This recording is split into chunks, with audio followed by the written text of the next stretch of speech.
Ay, ito po mga guys. Check time. Ano ba? Check time muna po 6:44 ito po mga guys, nasa tindahan ako kaya lang video paalis ako. Ito na po umpisa na nagpe-prepare ang anak ko eh. Ang lamig ng klima, nakakaantok, nakakaramdam ako ng antok. Kaya sabi ko, magkape muna tayo para hindi antukin sa pagbibiyahe. Mahirap pag inantok ka sa manibela eh. Kaya sabi ko magkakape muna ako habang andun na yung anak ko. Nagpe-prepare na, kumakain na. Maya-maya mga mga 6:30 ay mga 7:30 lakad na kami. Kasi umaga naging mas maaga. Dati alas 8 kami umalis. Buti nga umaga, medyo mas maaga ng konti. Sila ng isang oras, nag-adjust. Kasi minsan pag alas 8 lalo antok na ako Dati 9 ang pasok niya, ngayon 8 na kaya umalis kami mga 7:30. Bagamat niya nakakaramdam ako ng konting antok kasi malamig eh. Nandito ko sa tindahan. Ayun ang tricycle ko po mga guys, so naka-ready na. Ready for flight na. Para pagkatapos ng ginagawa niya, alis na kami. Ayun po mga guys, so nasa tindahan ako eh. Ayun po, itinda ko eh. Ayun po ang tricycle oh. Naka-ready na, nabasa nga yung upo. Ano ko, kawawa naman eh. Ay, ang dilim. Kita ba? Kasi hapon na, madilim na eh. Ayan oh, ayan oh. Ready na yan. Medyo madilim nga po, pasensya na lang po kayo. Ayan, ready ko na. Kasi paalis na kami. Ako naghahatid sa kanya sa pa. Nakakita kaya yung tricycle sa vlog na yon? Bahala na po kayo kung nakita nyo o hindi. Madilim eh. Kwento ko lang po sa inyo yung gagawin ko. Basta nandun po, nakapark doon ng tricycle ko. Paalis kami sa harap ng tindahan ko. Ay, minsan kasi yung body anatomy natin, pagka may libre kang oras matulog, kanina hindi ako inaantok. Tapos ngayon medyo paalis na kami ng anak ko. Nakakaramdam ako ng antok. Sabi ko, kakape ko. Hirap magbiyahe, malamig pa naman. Tapos medyo basaan daan, ulan-ulan. Kailangan dito doble ingat. Tsaka, siyempre, pag-iingat ng Diyos, ipanalangin.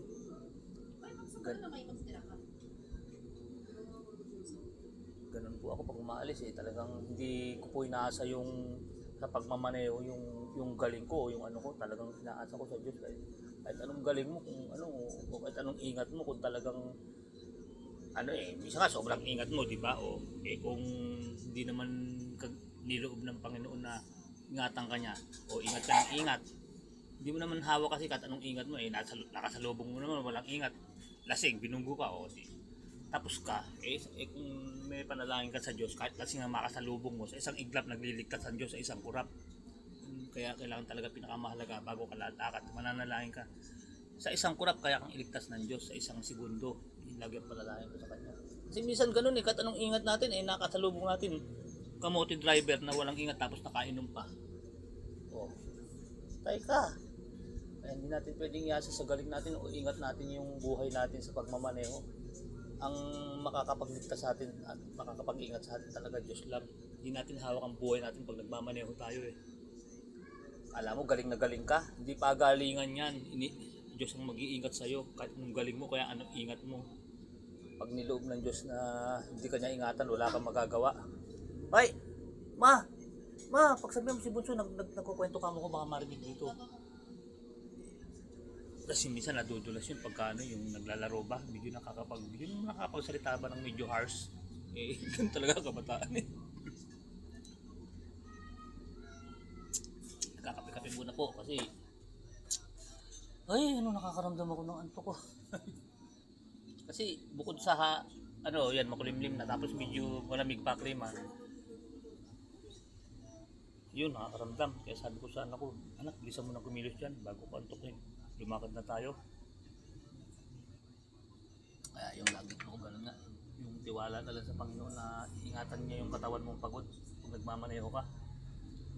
Kasi wala sa galing mo yan wala sa husay mo magmaneho yan, tsaka wala sa ingat mo yan Kailangan lagi sa Diyos ang tiwala natin dahil sila ang makapangyarihan na makapag-iingat sa iyo Walang magagawa ang galing mo tsaka pag-iingat mo pagka hindi niloob ng Diyos na ingatan ka niya. Wala. Panis lahat yun yung kagalingan mo. Yung magaling ka magmaneho. 20 taong ka na nagmamaneho tapos masyado ka pang maingat. Wala yun pag hindi ka inano ng Panginoon, hindi ka niya iningatan, walang mangyayari. Aksidente ka kasi 'di ba? Kasi may mga bagay na hindi mo naman kahit anong galing mo, hawak mo ba yung pangyayari? O 'di ba? Ang galing-galing mo magmaneho, ingat ka. Yung kasalubong mo man ogag, hindi nag-iingat o nabunggo ka. Yung mga parting yun, Diyos ang magliligtas sa ganun, yung hindi mo na kayang kontrolin ng kamay mo bilang tao. Siya magliligtas sa ganun kasi hindi mo na makokontrol yun Kung ogang ang kasalubong mo, makokontrol mo pa ba yun? Diyos ang kukontrol doon. Sarili mo makokontrol mo kasi nag-iingat ka eh. Pero, paano yung kasalubong mo ogag, makokontrol mo ba yun? Wala ka namang kapangyarihan, tao ka lang. Ang makapangyayari lang doon, makapangyarihan, makakapigil lang doon, yung Diyos lang. Diba mga guys? O sige, hanggang dito lang po pala.